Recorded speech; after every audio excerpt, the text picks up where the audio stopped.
नमस्कार, दोपहर की नंबर 1 डिबेट में आपका स्वागत है। मैं हूं आपके साथ में हिमांशु दीक्षित। क्या योगी के नारे बटेंगे तो कटेंगे ने महाराष्ट्र से लेकर झारखंड तक चुनावी एजेंडा सेट कर दिया? क्या योगी के नारे में पूरा विपक्ष उलझ गया? महाराष्ट्र और झारखंड विधानसभा चुनाव में योगी आदित्यनाथ की डिमांड हाई है। योगी स्टार प्रचारक की लिस्ट में बिल्कुल टॉप पर है। योगी ने झारखंड में चुनावी शंखनाद कर दिया, जबकि महाराष्ट्र में सीएम योगी आदित्यनाथ अब तक के प्लान के मुताबिक 22 रैलियां करेंगे। अब देखिए, यहां सवाल है कि योगी के पहुंचने से पहले ही नारे से खलबली मची हुई है, ये हम सब देख ही रहे हैं। तो योगी के पहुंचने के बाद क्या होगा, क्या इंपैक्ट पड़ेगा? क्या अब की बार लड़ाई ध्रुवीकरण वर्सेस तुष्टीकरण की होने वाली है? आज इसी पर चर्चा करेंगे, लेकिन उससे पहले एक रिपोर्ट आपके सामने।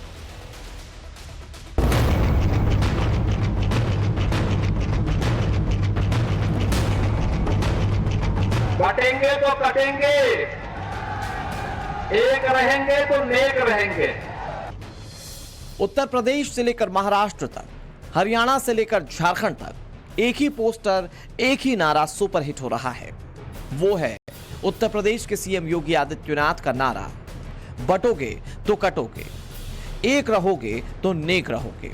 यही वजह है कि जब से महाराष्ट्र में योगी का पोस्टर बटोगे तो कटोगे लहराया है, तब से महाराष्ट्र चुनाव की फिजा बदलती दिख रही है। सीएम योगी आदित्यनाथ का यह नारा महाराष्ट्र में जिस तरह हिंदू वोट बैंक को एकजुट कर रहा है, उसने विपक्षी पार्टियों के माथे पर शिकन ला दी है।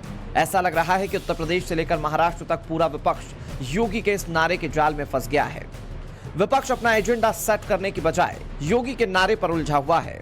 विपक्ष दावा कर रहा है कि महाराष्ट्र की जनता योगी के बटेंगे तो कटेंगे के नारे को नकार देगी। देखिए, भारतीय जनता पार्टी हमेशा ध्रुवीकरण की राजनीति करती है। भारतीय जनता पार्टी का एक तारीख और इतिहास रहा है इस देश में। उनकी हर राजनीति ध्रुवीकरण पर आधारित होती है। मौका परस्ती जिसको कहा जाता है, जब जिस चुनाव में जिस समय में जो उनको सूट करता है वही वो करते हैं। उनको कोई विचारधारा से लेना देना नहीं है। राष्ट्रीयता की बात सिर्फ भाषणों में कहने के लिए है, लेकिन जीवन में या इम्प्लीमेंट करने के लिए नहीं है उनके अंदर। उनकी नीतियों में नहीं वो कहीं दिखाई देता है। तो ध्रुवीकरण की राजनीति भारतीय जनता पार्टी हमेशा की है, और इस देश की जनता और खास करके महाराष्ट्र की जनता जो छत्रपति शाहू और अंबेडकर और फुले की विचारधारा को मानने वाला राज्य है, वो राज्य की जनता ये सब चीजों को उनकी जगह सामने कोई जगह नहीं है। जैसे योगी के तो यहाँ पर महाराष्ट्र में 15 से ज्यादा डिमांड अब तक आ चुकी हैं। ना ज्यादा महाराष्ट्र में आएंगे उतना हमारे महाविकास आघाड़ी को फायदा होगा। मैं संजय पोतनीस की प्रवास पदयात्रा देख रहा था। जगताप साहेब, सकपाळ साहेब मुस्लिम मोहल्ल्यात चला, मुस्लिम मोहल्ल्यात चला, मुस्लिम मोहल्ल्यात चला। मी इतके वर्ष माननीय शिवसेना प्रमुखांच्या आशीर्वादाने युतीत काम केलं, पण कुठलीही एकही पदयात्रा माननीय शिवसेना प्रमुखांना मुस्लिम मतांसाठी त्यांच्या गल्लीत गेलेली आवडत नसायची। पण त्यात बाळासाहेबांच्या तथाकथित उबाटाचा उम्मीदवार कार्यक्रम असे बनवायला लागला है। और इसलिए मुझे लगता है कि एक बात साफ है, उत्तर प्रदेश के मुख्यमंत्री योगी जी जो कहते हैं बटेंगे तो।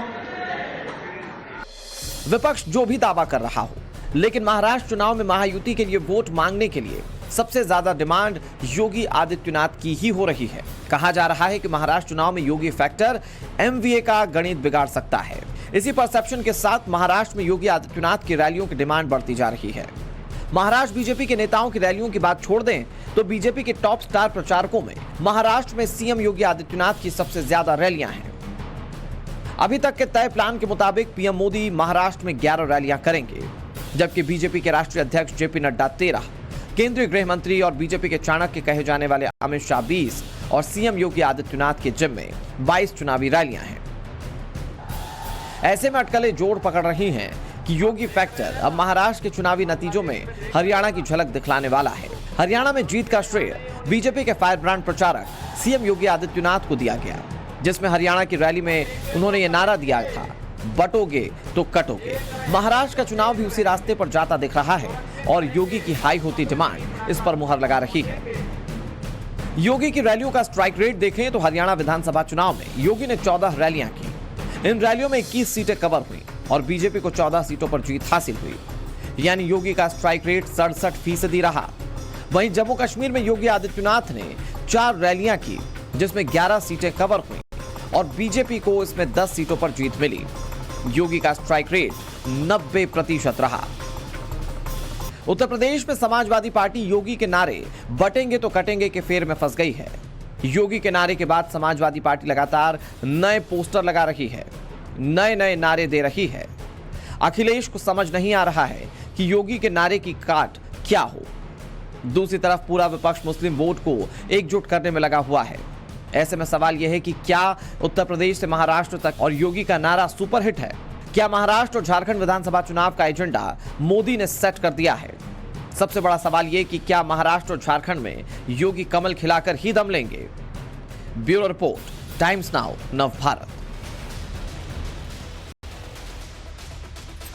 तो देखिए, अभी महाराष्ट्र पहुंचे नहीं है, लेकिन चर्चाएं कितनी जोर शोर से हो रही है सभी ने देख लिया। मेहमानों से मिलवाते हैं आपको। हमारे साथ में राकेश त्रिपाठी जी, बीजेपी प्रवक्ता, हमारे साथ में जुड़े हुए हैं।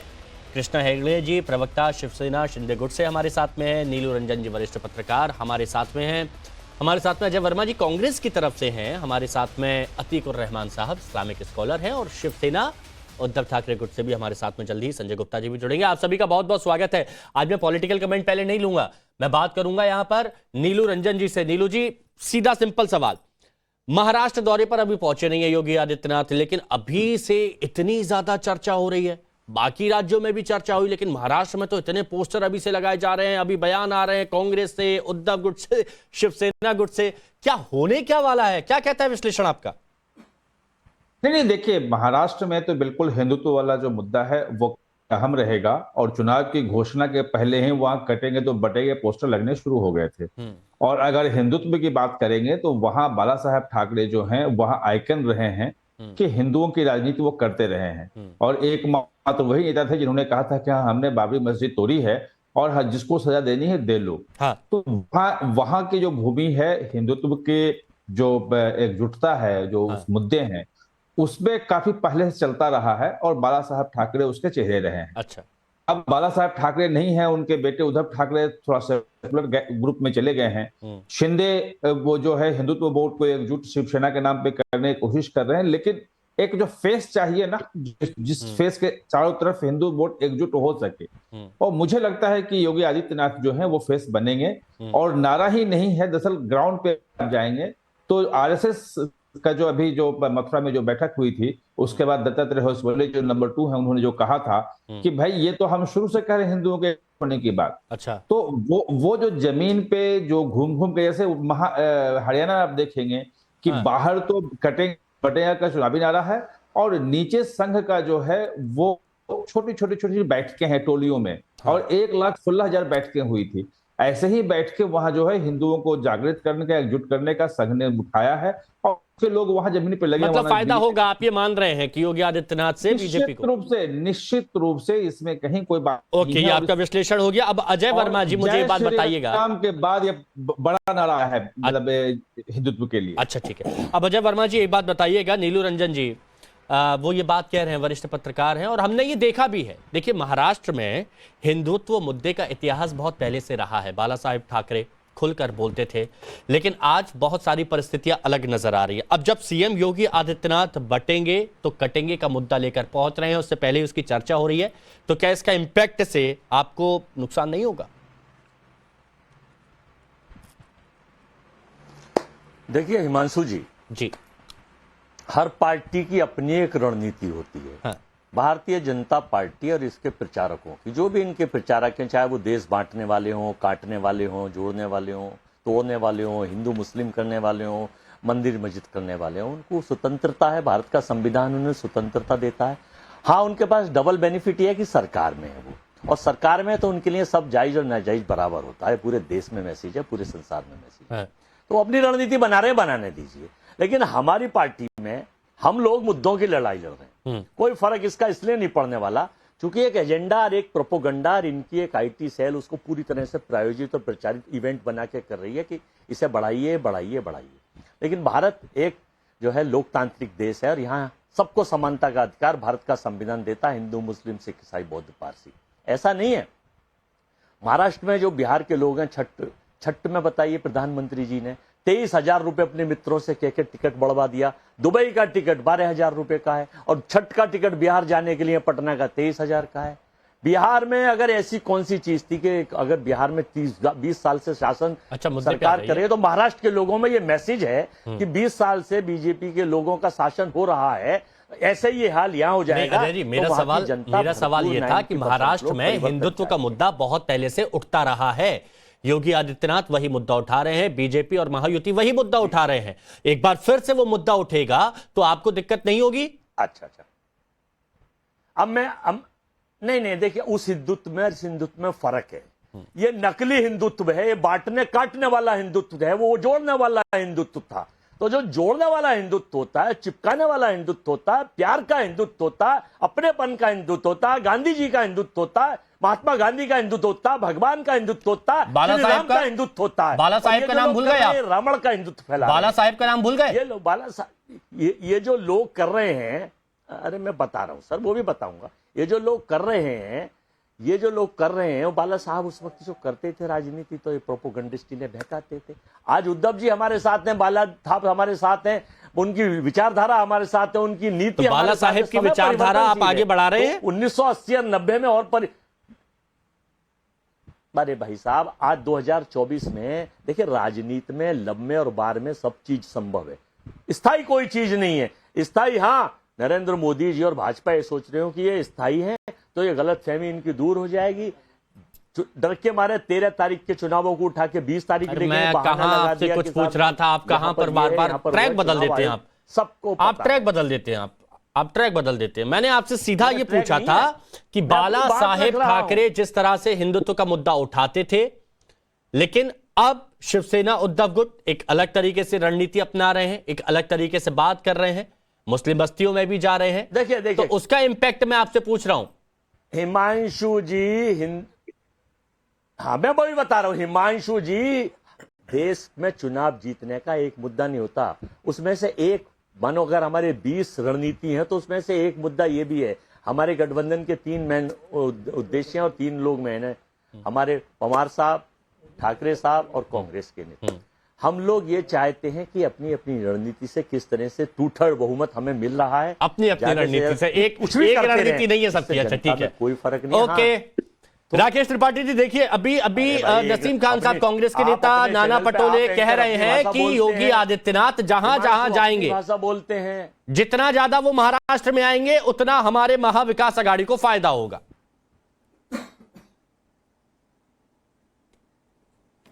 ठीक है, अच्छा है, इसका आकलन कर ले, अच्छी बात है। देखिए वास्तविकता क्या है कि व्यक्ति की कथनी और करनी में जितनी एकरूपता होती है ना, उतना ही उसके प्रति लोगों का विश्वास बढ़ता है। आप जो कह रहे हैं वैसा ही कर रहे हैं तो लोगों का विश्वास आप पर बढ़ता है।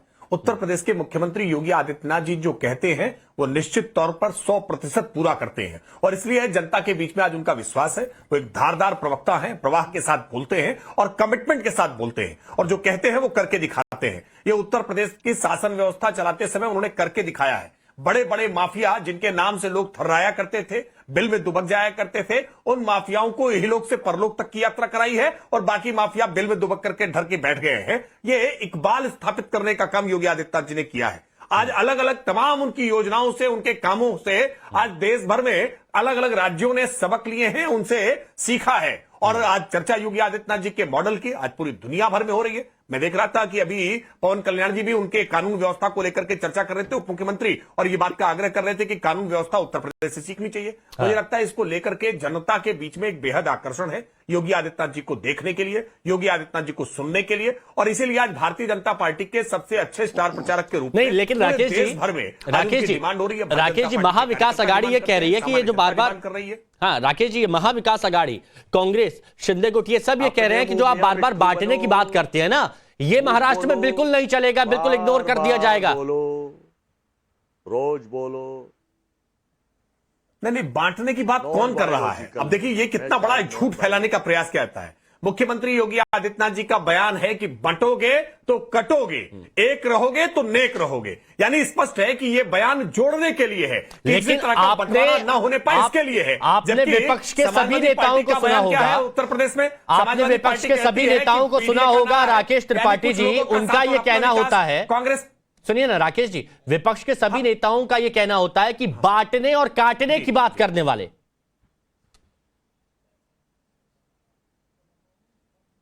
नहीं, बांटने और काटने की बात कर नहीं रहे, वो एक सच्चाई से रूबरू करा रहे हैं। अच्छा। ऐतिहासिक तथ्यों से रूबरू करा रहे हैं कि कैसे देश का विभाजन मजहब के आधार पर हुआ है। अगर जाति के आधार पर, मजहब के आधार पर, भाषा के आधार पर, किसी आधार पर अगर विभाजनकारी ताकतें सक्रिय होंगी तो निश्चित तौर पर हमें उसका भुगतान करना पड़ेगा। ओके, जैसे हमने यहां पर बंटने की बात की जाती है, लेकिन विपक्ष कहता है ये बांटने की बात कर रहे हैं। अच्छा ठीक है, हम यहां जुड़ने की बात की जा रही है, योगी आदित्यनाथ कहते हैं कि जुड़िए। सवाल पूछा जाना चाहिए देश के संसाधनों पर। नहीं, देखिए, देश के संसाधनों पर, हिमांशु जी, देश के संसाधनों पर पहला हक मुसलमानों का है। ये बात कहकर के देश को बांटने का प्रयास किया गया कि नहीं किया गया? इस देश में आज जाति जनगणना के मुद्दे के नाम पर लोगों के भीतर जातीय विद्वेष फैलाने का काम जो लोग कर रहे हैं, वो देश को बांटने का काम कर रहे हैं कि नहीं कर रहे हैं? राहुल गांधी की हर बात में आज आपकी जाति पूछ करके अपमानित करना और हेगड़े जी थोड़ा सा वक्त दीजिएगा, मैं आ रहा हूं प्लीज। कभी बांटने का प्रयास, हेगड़े जी थोड़ा सा वक्त दीजिएगा। हाँ, जवाब दे दीजिए प्लीज, जवाब दे दीजिए। अजय वर्मा जी, हाँ बोलिए बोलिए बोलिए। हिमांशु जी, हाँ जी, देखिए, मैं तो मैं शायद नॉन बायोलॉजिकल, उनसे मैं अनुरोध करूंगा कि एक देश में नया मंत्रालय बनाए, बंटने और कटने वाला मंत्रालय, और उसमें उसके जो मिनिस्टर एमओएस बनाए, आसाम के मुख्यमंत्री, उत्तर प्रदेश के मुख्यमंत्री और बिहार से गिरिराज सिंह, और प्रधानमंत्री जी उसको कोऑर्डिनेट करें। इस देश में और किसी चीज की जरूरत नहीं है। तो मेरा अनुरोध है, और चिट्ठी भी लिखेंगे और देश की जनता से हम अनुरोध करेंगे, एक मेल प्रधानमंत्री को भेजें कि बंटने और कटने वाला एक नया अजय जी सुनिए, मैं एक बार देखिए, बात स्पष्टता से होना बहुत जरूरी है। और मैं जब दोपहर की 1 बजे की डिबेट में जब मैं करता हूं तो यहां पर एक एक बात क्लियरिटी के साथ दर्शकों तक पहुंचाता हूं। मैं फिर कहता हूं, बटोगे तो कटोगे, यानी वहां एकजुटता का संदेश की एकजुट होना है। आप कह रहे हैं कि बांटो और काटो, तो यहां ये अंतर है कि गलत तरीके से बोलना। देखिए, मैं ये कह रहा हूं कि एक नया मंत्रालय बनाया जाए और जोड़ने का जी, आप भी उसकी डिमांड में हमारे साथ शरीक होंगे तो बहुत अच्छा है। नहीं, मैं गलत डिमांड थोड़ी ना करूंगा, मैं शब्दों को घुमा फिरा के थोड़ी ना बोलूंगा। और सोशल फैब्रिक को बचाने के लिए, एकता को बचाने के लिए, या हिंदू मुस्लिम सिख ईसाई बौद्ध पारसियों को उनके मिलन के लिए ये मंत्रालय बनाया जाए, बंटने और कटने वाला, और मोदी साहब उसके हेड हो और 3 उसके। अब आप इधर उधर की बातें करेंगे तो फिर मैं दूसरे मेहमानों के पास जाऊंगा, क्योंकि यहां पर आप जब बात करते हैं तो शब्दों को आप देते हैं, मुख्यमंत्री आप गलत शब्द इस्तेमाल करते हैं, आप गलत उसका अभिप्राय निकालते हैं। कृष्णा हेगड़े जी, एक बात बताइए, सीएम योगी आदित्यनाथ की इतनी ज्यादा डिमांड महाराष्ट्र में क्यों हो रही है कि सबसे ज्यादा रैलियां अभी योगी आदित्यनाथ जी की रखी हैं? पहले कांग्रेस के प्रवक्ता को बोलिए चुप बैठने के लिए, और मैं शांत कर दूंगा। बोलिए, हाँ बोलिए, कि एक मंत्रालय उसके लिए बनाइए कि जब रामनवमी के दिन पे, दसरा के दिन पे, या छत्रपति शिवाजी महाराज की जयंती पे कोई लोग औरंगजेब का फोटो क्यों दिखाते हैं, पहले उसकी बात कीजिए, फिर बाद में हिंदुओं को दोष दीजिए।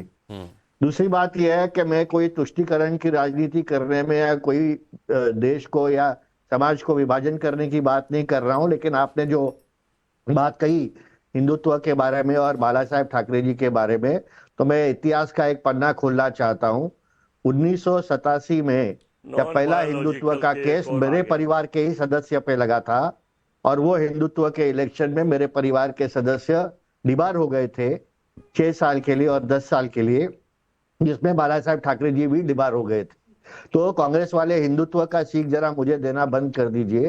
दूसरी बात मैं ये कहना चाहता हूँ, कांग्रेस अब मुसलमान पार्टी हो गई है। अच्छा, जो योगी जी ने कहा है वही बात हमारे सम्मान्य मोहन भागवत जी ने कहा है कि सभी हिंदुओं को एक साथ होना चाहिए। वही सम्मान्य नरेंद्र मोदी जी ने कहा है कि एकजुट होना चाहिए, और वही योगी जी कर रहे। आप इतिहास देखें तो जब जब हिंदू राजा लड़े तब तब ब्रिटिश बीच में आए, उन्होंने राज किया। जब जब हिंदू राजा लड़े तब मुगल आए और उन्होंने राज किया। तो क्या इतिहास ही हमको सिखाता है कि हम बटेंगे तो कटेंगे और एक रहेंगे तो नेक रहेंगे? तो इसमें क्या आपको हजारों साल की परंपरा दिखाई नहीं दे रही क्या कांग्रेस पार्टी को? क्या हुआ इतिहास में? दूसरी बात मैं आपको कहना हेगड़े चाहता साहब, तो हूं, यही वजह है कि लोकप्रियता इतनी ज्यादा है कि 22 रैलियां योगी आदित्यनाथ की अभी तक वहां पर प्लान की गई हैं। बिल्कुल, हमारे सम्मान्य प्रधानमंत्री नरेंद्र मोदी जी हमारे स्टार प्रचारक है, ऐसे ही अमित शाह जी स्टार प्रचारक है, ऐसे ही राजनाथ सिंह जी है, ऐसे ही योगी जी लेकिन है, सबसे ज्यादा डिमांड में अभी योगी आदित्यनाथ है। नड्डा जी है। नहीं, देखिए, जिसके पास जहां जाने की सहूलियत है, लास्ट 4 दिन में हमारे सम्मान्य मोदी जी शायद विदेश के दौरा में जा रहे हैं, जो उनका पहले से तय था।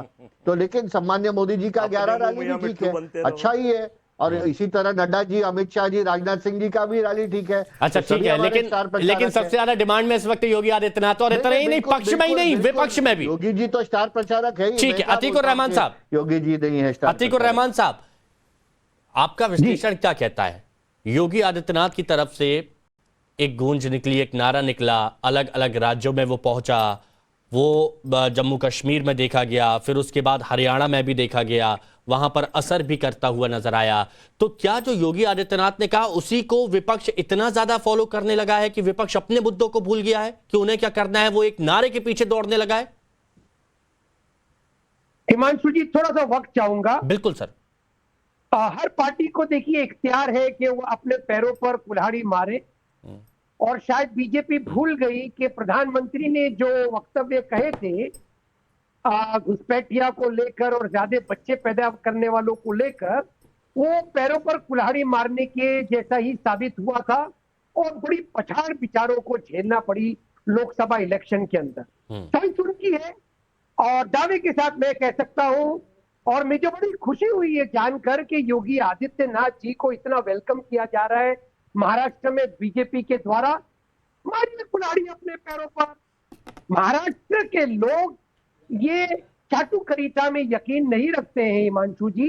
कितना योगी जी आकर, और अच्छा होगा मैं तो कहता हूं, लेकिन मैं उनको थोड़ी सी सलाह देना चाहूंगा कि अपनी कड़वाहट में कमी नहीं लाना।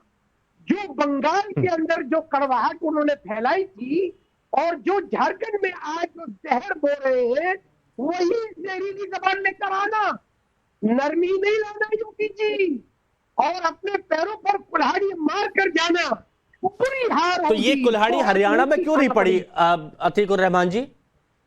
हाँ, थोड़ा सा कैलकुलेशन अदल बदल हो जाते हैं पॉलिटिकल पार्टीज के द्वारा, और मैं समझता हूं कि वहां पर कुछ कांग्रेस। तो इस बात की क्या श्योरिटी है कि वो कैलकुलेशन यहां बिल्कुल सटीक बैठेंगे महाराष्ट्र में? ये मेरा आकलन है, मेरा छोटा सा। नहीं, मैं आपसे पूछना चाह रहा हूं, क्योंकि देखिए आपका रिसर्च अच्छा रहता है, इसीलिए मैं आपसे पूछ रहा हूं। नहीं, मैं कह रहा हूं ना, मैं कह रहा हूं कि कड़वाहट में कमी नहीं लाना। जितना जहर बंगाल में आपने बिखेरा था, उतने ही जहरीली जबान लेकर आना। अच्छा, अतीकुर रहमान साहब, एक बात और बताइएगा, क्योंकि जब बाला साहेब बात करते थे तो वो भी तो हिंदुत्व की बात करते थे, हार्ड हिंदुत्व की बात करते थे, उस चीज को आगे बढ़ाते थे। और जो शिवसेना गुट है, शिंदे गुट है, और जो उद्धव गुट है, वो खुलेआम इस बात को कहते हैं कि उसी परंपरा को वो भी आगे बढ़ा रहे हैं। तो वहां पर इसका इंपैक्ट नहीं होगा? हिमांशु जी, आप बार बार जो बाला साहेब ठाकरे जी की बात ला रहे हो हमारी चर्चा के अंदर, साफ जाहिर है कि आप हमसे कुछ ऐसा कहलवाना चाह रहे हो कि जो ये एक अजीब और गरीब एक माहौल पैदा हुआ है महाराष्ट्र के अंदर, इसमें आप किसी भी तरह से भाजपा को फायदा पहुंच जाए, शिंदे ग्रुप को फायदा पहुंच जाए, अपनी सोच नहीं है। दावे के साथ कह रहा हूं कि छुरा भोंकने का काम। अजय वर्मा जी, आप मेरे से ट्रेनिंग ले लीजिएगा, मैं आपको बहुत अच्छी ट्रेनिंग दे दूंगा, कसम से बहुत अच्छी ट्रेनिंग दे दूंगा, ले लीजिएगा ना। नहीं सुनिए, नहीं अतीकुर रहमान साहब, मैं इसीलिए ये बोल रहा था क्योंकि आप इस्लामिक स्कॉलर हैं, आपका रिसर्च अच्छा रहता है, लेकिन जब हार्ड हिंदुत्व की लाइन और उस परंपरा को आगे बढ़ाने की बात शिवसेना करती आई है, तो अब पूरा एक आरोप बीजेपी पर, महायुति पर लगाना क्या वो ठीक रहेगा? बस ये पूछ रहा हूं मैं। नहीं, देखिए, मैं एक लेक्चरर इन पॉलिटिकल साइंस भी हूं, पॉलिटिकल साइंस पे भी मेरा रिसर्च है, और उसी बुनियाद पर मैं आपसे कह रहा हूं कि बाला साहेब ठाकरे में और उद्धव जी ठाकरे के अंदर वही फर्क है जो वाजपेयी जी में और आडवाणी जी में था। अच्छा। आप बताइए, हाँ। जब अडवाणी जी अगर कोई नुकसान पहुंचाएंगे बीजेपी को और वाजपेयी जी जो फायदा पहुंचाएंगे बीजेपी को, क्या वही रूल यहाँ पर लागू नहीं होता है? ओके, यहाँ पर भी संजय गुप्ता जी होता है ना। बताइए, क्या ये डिफरेंस आप मानते हैं? शिवसेना उद्धव ठाकरे गुट से हमारे साथ जुड़ चुके हैं संजय गुप्ता जी। बताइए संजय गुप्ता जी, इत्तेफाक रखते हैं इस बयान से? देखिए, जितने मुंह उतनी बातें हैं, और कुछ बातें ऐसी होती हैं जो किसी के लिए डिफेंड करे या ना करे, समझ में कई बार किसी की बात आती नहीं है। बाकी कोई कुछ भी सोच सकता है, लेकिन हम तो अपने हिंदुत्व पे थे और अपने हिंदुत्व पे हैं, और हिंदुत्व की जो भी बात कोई करेगा हम उसको सपोर्ट ही करेंगे। हमने गठबंधन कांग्रेस से किया या किसी से भी किया, गठबंधन तो दूसरी पॉलिटिकल पार्टियों ने भी दूसरी पॉलिटिकल पार्टियों से किया है, ऐसी पॉलिटिकल पार्टियों से किया है, बीजेपी हो के जिनके जो हिंदुत्व को नहीं मानती, मगर बीजेपी अपने स्टैंड पर रही। ठीक इसी तरह से कांग्रेस अगर हिंदुत्व को नहीं मानती तो हम तो अपने हिंदुत्व पे ही हैं, और हमने वीर सावरकर जी पर हो, चाहे राम मंदिर पर हो, चाहे धारा 370 पर हो, हमने कांग्रेस के साथ होते हुए भी अपने स्टैंड को नहीं बदला कभी भी। हम अपने स्टैंड पर ही रहे। अब हमारे जो प्रतिद्वंदी साथी हैं, आपने बहुत अच्छी बात की है संजय गुप्ता जी। देखिए, आपने कहा कि कांग्रेस की भले ही लाइन अलग हो लेकिन साथ में चल रहे हैं, लेकिन अभी हजारीबाग झारखंड, वहां योगी आदित्यनाथ बोल रहे हैं, जरा एक बार सुनते हैं। सम्मान के साथ अपना जीवन यापन करे, हर बेटी और हर बहन स्वावलंबन का जीवन जिए, हर किसान के खेत में फसलें लहलहाती हुई दिखाई दे, उसके चेहरे पर भी खुशहाली हो, और व्यापारी सुरक्षित हो। यह इन बांटने वाले तत्वों का, इन बांटने वाले लोगों का, इन बांटने वाले राजनीतिक दलों के एजेंडा का हिस्सा नहीं है। यह वह हर कार्य करेंगे जो भारत के विरोधी होंगे, उनको प्रश्रय देंगे, घुसपैठियों को प्रश्रय देंगे, अराजकता को बढ़ावा देंगे, हिंदुओं को जाति के नाम पर, क्षेत्र के नाम पर, भाषा के नाम पर बांटेंगे, पर्व और त्योहारों में विघ्न और बाधा डालेंगे, और चुनाव के समय आपको फिर जाति के नाम पर बहकाने का प्रयास भी करेंगे। बहनों और भाइयों, यह समय बंटने का नहीं है, यह समय तो देश के बारे में प्रधानमंत्री मोदी जी की सोच के अनुसार कार्य करने का समय है। आप मुझे बताओ, मैं पूछना चाहता हूं, ये कांग्रेस, आरजेडी, झारखंड मुक्ति मोर्चा से मैं पूछना चाहता हूं, कांग्रेस को देश के अंदर लंबे समय तक, इंडी गठबंधन को लंबे समय तक देश के अंदर अकेले कांग्रेस को शासन करने का अवसर मिला था, उत्तर प्रदेश में भी मिला था। क्यों नहीं इन्होंने अयोध्या में राम मंदिर के निर्माण का मार्ग प्रशस्त कर दिया? तो झारखंड के हजारीबाग में मुख्यमंत्री योगी आदित्यनाथ हैं और एक बार फिर से बटेंगे तो कटेंगे वाली बात कही, और यह भी कहा कि कांग्रेस आजादी के बाद से बांटती आई है, कभी भाषा के नाम पर, कभी जाति के नाम पर, कभी क्षेत्र के नाम पर, और यह भी कहा कि जब बटे हैं तो निर्ममता से हम कटे भी। यह सीएम योगी आदित्यनाथ की तरफ से कहा गया है, और ये बटने का वक्त नहीं है, ये साथ चलने का वक्त है, ये बात भी कही गई है। अब संजय गुप्ता जी, चूंकि आप आखिर में जुड़े हैं इसलिए आपको वक्त में थोड़ा सा ज्यादा दे रहा हूं। संजय गुप्ता जी, ये बताइए, अगर जुड़ने की बात करते हैं, अगर एकजुट होने की बात करते हैं, तो ये शिवसेना की लाइन है कि नहीं है, ये आपकी लाइन है कि नहीं है? देखिए, योगी आदित्यनाथ जी ने जो बोला, हाँ, उनके एक एक शब्द से मैं ताल्लुक रखता हूं और उनका समर्थन करता हूं। अच्छा। और बाला साहब के बाद अगर किसी में और हिंदुत्व की कोई छवि दिखती है तो वो योगी आदित्यनाथ जी में ही दिखती है। और रही बात, माफ कीजिएगा संजय गुप्ता जी, जब आप बिल्कुल बेबाकी के साथ अपनी बात रख रहे हैं उद्धव गुट से होते हुए, तब मेरी नजर जा रही है अजय वर्मा जी के पास। अजय जी, अब बताइए, अब आप विरोध कर रहे हैं, अब एक सपोर्ट कर रहा है, एक विरोध कर रहा है, तो जनता के बीच में क्या संदेश जाएगा, अब ये बताइए। मेरी बात भी पूरी होने दीजिए, देखिए ये फिर अधूरा रह जाएगा, नहीं तो। नहीं, प्लीज कर कंप्लीट कीजिए, अधूरी बात यहाँ होती नहीं है। हाँ, देखिए, योगी जी ने जो बात कही बांटने और काटने वाली, ये एक ऐसा तीर है जो हर किसी को अपनी तरफ नजर आ रहा है, और ये बांटने और काटने को जिसमें जितना दिमाग है वो उसको उसी तरह से देख रहा है। ये बांटने और काटने की राजनीति का मतलब ये है कि हमारा देश पहले जो था 400 से ज्यादा रियासतों में बटा हुआ था, और 400 से ज्यादा रियासतों में बटे होने के कारण ही ना जाने कितने आक्रांताओं ने आकर के हमारे देश के अंदर शासन किया, एक दूसरे को लड़वाया, बांटा और काटा। ठीक इसी तरह से आज भी जिस तरह से कुछ पॉलिटिकल पार्टियां अपने विद्वेष के कारण, आज हमारे देश के अंदर ऐसी पॉलिटिकल पार्टियां भी हैं जो हिंदुत्व का समर्थन नहीं करती, जो राम मंदिर का समर्थन नहीं करती, जो धारा 370 का समर्थन नहीं किस करती। पर प्रहार कर रहे हैं? ये देखिए, हम बाला साहब ठाकरे की पार्टी से हैं और बाला साहब अरे तो लेकिन आप तो साथ में चुनाव लड़ रहे हैं ना, आप तो साथ में चुनाव लड़ रहे हैं। देखिए, साथ में चुनाव लड़ना एक अलग बात है और अपनी विचारधारा होना एक अलग बात है। अजय जी अब क्या बोलेंगे? देखिए अब तो संजय जी पूरा, अजय जी अब क्या बोलेंगे बताइए? साथ में चुनाव लड़ रहे हैं लेकिन विचारधारा हमारी अलग है, और ये भी बोल दिया बाला साहेब के बाद सिर्फ योगी आदित्यनाथ है जिनमें छवि दिखती है। अजय जी नहीं, अच्छा है, सच तो बोल रहे हैं संजय गुप्ता जी। देखिए हिमांशु जी, हिमांशु जी, छठ की पूजा पर लोग जो है ट्रेनों में टिकट, अरे मैं क्या पूछ रहा हूँ, आप छठ में पहुंच गए। सीधा जवाब दीजिए, संजय गुप्ता जी की सीधी बात आपको सुनाई नहीं दी। कोई है जो आप पूछ, अजय वर्मा फंस गए हैं। कौन है संजय गुप्ता? अरे शिवसेना, उद्धव ठाकरे। कौन है? आप जानते हो उद्धव ठाकरे को जानते हैं? बाला साहब ठाकरे, उद्धव ठाकरे साहब अगर कोई बात आदित्य साहब कहेंगे तो वो लोग सुनते हैं, मेरे कहने नेता से कहेंगे उनके तो नहीं कहने से सुनेंगे। कोई चीज ना कोई सुनता, ना इसका कोई महत्व, ना कोई मतलब। नहीं देखिए, उनके बस नहीं, बाला साहब के साथ से या उद्धव ठाकरे, आदित्य ठाकरे, उन लोगों से चर्चा अगर कोई करेगा, वरना जो ये एजेंडा है मोदी जी द्वारा लिखित और जो चैनलों द्वारा प्रायोजित, ये पूरे देशों को पता है कि वो चैनलों द्वारा मुझे माफ कीजिएगा, बीच डिबेट में मुझे इतनी हंसी आ रही है, प्लीज माफ कीजिएगा, लेकिन अजय जी बोल रहे थे कि हिमांशु दीक्षित को न जाने कहां से ट्रेनिंग मिली है, क्या मिली। अब मुझे ये नहीं समझ आ रहा कि संजय गुप्ता जी ने जो सामने जो क्लियर कट बहुत बेबाकी के साथ बात रखी हूं आपको, मैं प्लीज चाहता हूं कि इसका थोड़ा सा विश्लेषण कर दिया जाए। नीलू रंजन जी, जो यहां पर दिख रहा है सबको, पूरे देश को, क्या वो महाराष्ट्र की जनता को नहीं दिखेगा? देखिए महाराष्ट्र में जो पॉलिटिक्स है वो 40-45 सालों में दो में बटी। एक तरफ जो है वो शिवसेना और भाजपा थी, दूसरी तरफ एनसीपी और कांग्रेस रही।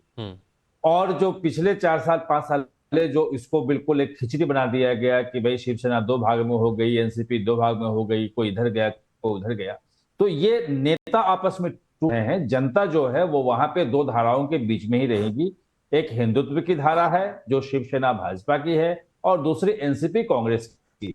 अब ये जो चुनाव है ये तय करेगा कि ये किस तरफ, कौन शिवसेना में उद्धव ठाकरे गुट बसता है या शिंदे गुट बस जाता है, एनसीपी में शरद पवार गुट बसता है या अजीत पवार गुट बसता है। नहीं तो लेकिन खुलकर यहाँ पर सीएम योगी आदित्यनाथ का विरोध भी नहीं कर पा रहे, क्योंकि उनमें बाला साहेब की छवि दिख रही है उनके बाद। तो कर नहीं सकते, 40-45 साल भी इवॉल्व हुआ है। शिवसेना कोई आज की पार्टी नहीं। उद्धव ठाकरे भले वो शिवसेना उद्धव ठाकरे कर ले, लेकिन वो 45 साल में बनी है। अपने पूरी विरासत को अगर वो स्लेट में बिल्कुल मिटा देंगे तो कहीं के नहीं रहेंगे। उनको वही राजनीति करनी पड़ेगी, मैं उसमें कोई दो राय नहीं है। ठीक है, आपस में लड़ाई होता हूं। राकेश जी, अब आप लोगों को तो ज्यादा मेहनत करनी नहीं होगी, यहां पर तो साफ दिख रहा है।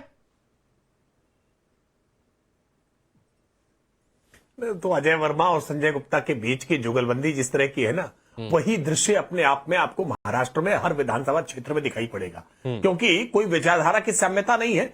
अवसरवादिता के आधार पर जिस तरह से सब एकजुट हुए हैं ना, ये निचले स्तर पर कहीं कोई एकजुट इनके कार्यकर्ता होने सिर्फ फुटबॉल भारी दिखाई पड़ रही है। और इसलिए हम आश्वस्त हैं कि भारतीय जनता पार्टी के साथ जो महायुति है, इस पूरी महायुति को पूर्ण बहुमत मिलेगा। महाराष्ट्र में फिर से हम पूरी सरकार बनाएंगे, झारखंड में भारतीय जनता पार्टी इस पर मैं बात करूंगा, अतिक रहमान जी आऊंगा, लेकिन जरा एक बार फिर से प्लीज, एक बार फिर से हमने क्या कहा सीएम योगी आदित्यनाथ ने जब झारखंड के हजारीबाग पहुंचे कि जब बटे हैं निर्ममता से कटे भी है, वो जाति क्षेत्र भाषा के नाम पर बांटेंगे, संकट में कोई साथ खड़ा नहीं होता। सुनिए एक बार। जिस प्रकार की घुसपैठ इन लोगों ने रोहिंग्या का झारखंड के अंदर कराना प्रारंभ किया है, अगर डेमोग्राफी चेंज इसी प्रकार की होगी, आज ये लोग यात्रा रोक रहे हैं। बहनों और भाइयों, आने वाले समय में घरों के अंदर घंटी और शंख भी नहीं बजाने देंगे। और इसलिए आवश्यकता है, आपसे कहने के लिए आए हैं, भाजपा को लाइए, एक रहिए और नेक रहिए। मैं तो बार बार कहता हूं, देश का इतिहास गवाह है, इस देश का इतिहास गवाह है, जब भी जाति के नाम पर, क्षेत्र के नाम पर, भाषा के नाम पर बंटे हैं तो निर्ममता से कटे भी हैं। देखिए ये सभी ने सुना, मैंने दोबारा से क्यों सुनवाया उसकी वजह मैं बताता हूं। अतीकुर रहमान साहब, बटेंगे तो कटेंगे, एक रहेंगे तो नेक रहेंगे। मुझे लगता है ये कांग्रेस और शिवसेना को सुनना सबसे पहले ज्यादा जरूरी है, आपको नहीं लगता? नया मंत्रालय बनवा दो, बांटने और काटने वाला। हिमांशु जी, कल मैं आ रहा हूं संजय जी प्लीज। हाँ, हिमांशु जी, मैं कल आपके इसी चैनल पर था और आपकी एडिटर इन चीफ जो है नाविका जी, उन्होंने जब मुझसे कहा ये बटोगे कटोगे का जो बात मैंने योगी जी के साथ जोड़ी, तो उन्होंने फैक्ट चेक करवाया और कहा कि ये सिर्फ और सिर्फ बांग्लादेश के कॉन्टेक्स्ट में कहा गया था। वो आज कॉन्टेक्स्ट उनका फैक्ट चेक फेल हो रहा है। ये बटोगी और कटोगी राजनीति भारत में आ चुकी है और ये हिंदू और मुसलमानों को बांटने की मैं तुरंत इलेक्शन कमीशन से आह्वान करता हूं कि इसका कॉग्निजांस लिया जाए और यूपी चीफ मिनिस्टर के ऊपर एक्शन लिया जाए।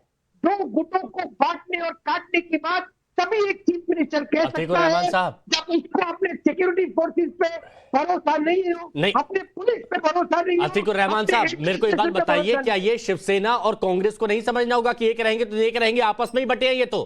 ये बांग्लादेश के कॉन्टेक्स्ट में नहीं था, ये साबित हो गया। अरे मैं आपसे कुछ और पूछ रहा हूँ, साबित हो गया। मैं आपसे कुछ और पूछ रहा हूँ, नाविका जी का फेल हो गया। अरे मैं आपसे कुछ और पूछ रहा हूँ। नहीं, उन्होंने तो कहा है कि सब एक रहेंगे तो नेक रहेंगे, सब एक रहेंगे तो नेक रहेंगे। कौन कटेगा और कौन बटेगा? पुलिस के होते हुए, सिक्योरिटी फोर्सेस के होते हुए, chief minister elected chief minister. सवाल कुछ और पूछा गया, जवाब कुछ और दिया गया। बटेंगे तो कटेंगे और एक रहेंगे तो नेक रहेंगे। मुझे लगता है कि सबसे पहले इस